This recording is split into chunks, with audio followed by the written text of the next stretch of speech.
people are largely ignorant of Scripture. There was a time in American society where you could assume at least a certain amount of basic biblical understanding. That time is long since gone. And people show up and they don't know the Bible at all. I had this question I had a guy reach out to me.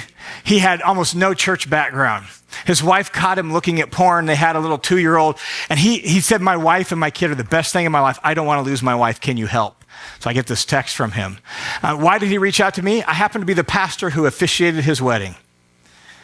And he and his wife had started going to church, a large church in Nampa, Idaho, but he didn't know anyone there. So I was the closest thing to a pastor that was available to him. So he texted me. So we started meeting at a coffee shop near where he worked at 4:30 one day a week after work. And I quickly realized the key thing here is not for me to solve your porn problem. The key thing here is for me to solve your Jesus problem. And then we can maybe work on the porn problem too. So there we are, we're sitting at a coffee shop, and he says, my wife has been taking me to church, and I'm listening to the sermons, but I don't know why he chose this passage over that passage. And there was a sermon the other day, and it was about Joseph. I thought Joseph was Jesus' dad. Isn't that true? I said, yeah, that is true. This guy I don't think was Jesus' dad. No, that's because there's another Joseph in the Bible too. Right? Like, people just don't know. They don't know. And teaching through just the Bible in its context will help people actually learn the Bible.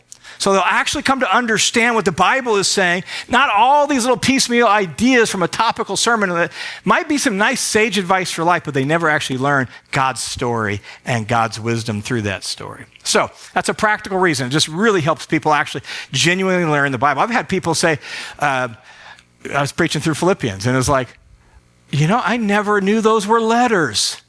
A simple fact like that for him was revolutionary. That makes so much more sense of why it's not answering my questions, but somebody else's. Right? Helps people learn the Bible.